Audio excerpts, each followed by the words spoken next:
World War One, the notorious bloody war that ended with 10 million soldiers killed. What do you think of when you hear World War One? Trenches, Battle of the Somme, patriotic men marching to glory. Well, before they could even make it to the front line, they had to undergo vigorous combat training.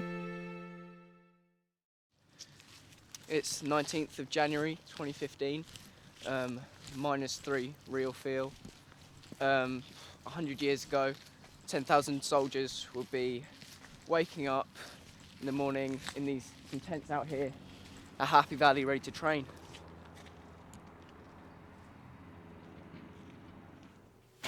My name's Steve Hutchison. I'm a Coroner's Officer for West Sussex, based at Centenary House, which is in Durrington.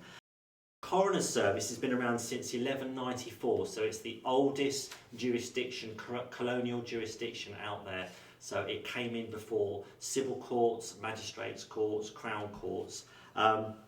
Each jurisdiction has a senior coroner, as I've already mentioned, independent judicial officers who are assistant coroners. And we have about half a dozen assistant coroners that will hold inquest courts in West Sussex, appointed and funded by the local authority. As I said, that's West Sussex County Council, based at Orchard Street, which is in Chichester. Answerable to the Lord Chancellor and also the Chief Coroner of England and Wales, which is a new appointment back in 2013. I've just got a few questions. Firstly, do you go out personally to these different locations and speak to witnesses? Yes, yes, I do. Sometimes we do. I'll introduce myself to family members or witnesses, and I'll ask them if they could provide a short statement or a small report just covering the person that has sadly passed away. Okay. Usually about a page and a half on an A4. I'm fact-finding only. I'm not digging for information that's going to be detrimental to anybody. Okay. Do people get very emotional often, or yes. can you find a way to make them relax? Or yeah, I'm quite a calming person. As you can tell from this interview, I don't stop talking. I've got a lot of knowledge and a lot of information to give. In my short career, I've only been doing this role for 2.5 years. I did another job in the police service before then, but I try to understand where people are coming from. I do appreciate that it's a very sad time, and I try to move the process along as smoothly as possible, and 9 times out of 10 people aren't upset when they meet me because they know I've got a job to do. Okay. And that's basically how it works. Okay, I've got one last question. Do you ever get a bit emotional yourself with working and thinking about death on a regular basis? I used to. I am human after all, even though the word coroner or coroner's service or death used to be a taboo subject and people didn't really want to talk about it. I do get emotional. I have children myself, so sadly if I deal with a child death, I do find that quite emotional. Or a young person that hasn't had a life, a 16-year-old or a 20-year-old that's had no life. But what I try to do, I try to focus on why I'm there, why I'm trying to offer this service to people, and to get, I won't say conclusion, but to try and get answers for the people that are still here. So yeah, I do get emotional, but I do bottle it in because I am a professional. Yeah, this is Happy Valley. Originally, 100 years ago, it was a barracks holding hundreds, possibly thousands of men. Now it's just a farm, really.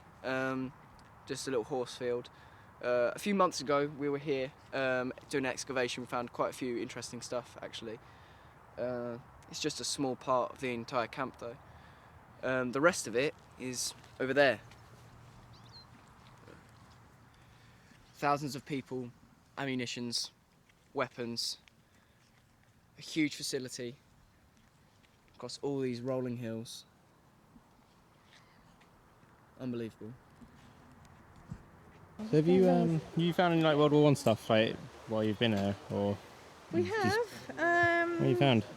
We found Ashley's found the horseshoe, which was done in our courtyard. All right. I think they kept the horses there, so it's very heavy metal.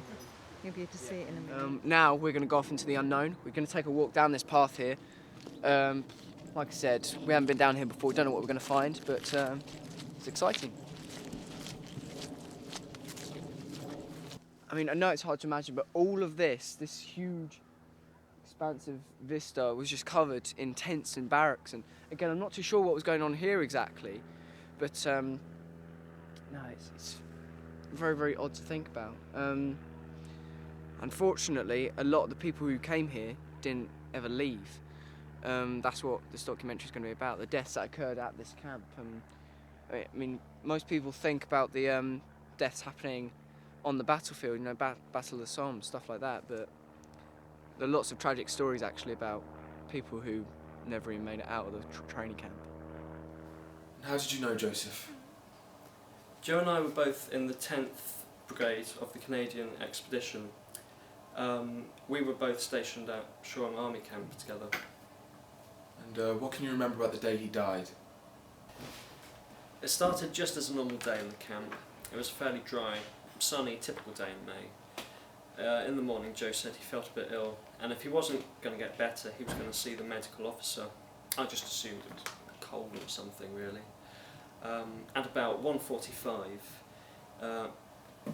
I was training on the firing point in the rifle range, and he was positioned in the phone box just opposite myself. Anyway, he came over to me and he asked if he could have a cigarette. At the time I thought nothing of it, so I gave him one, and he went off, and not shortly after he called me over, so I went over to him, and he said he'd been sick. So I helped him down to the floor and I unclothed him, and he suddenly vomited. He was sick again, and he said that he was experiencing pains in his head and his chest. What did you do next? I informed the officer in charge of the range, and then he took over. Tell us what happened when you got to the scene. So I got to the scene, and I saw Joe was lying down on the floor, and I'd noticed he was unconscious. He'd been vomiting as well, so I requested that a medical officer came to see him. So he examined the deceased, and he requested that he were to be sent to a hospital immediately.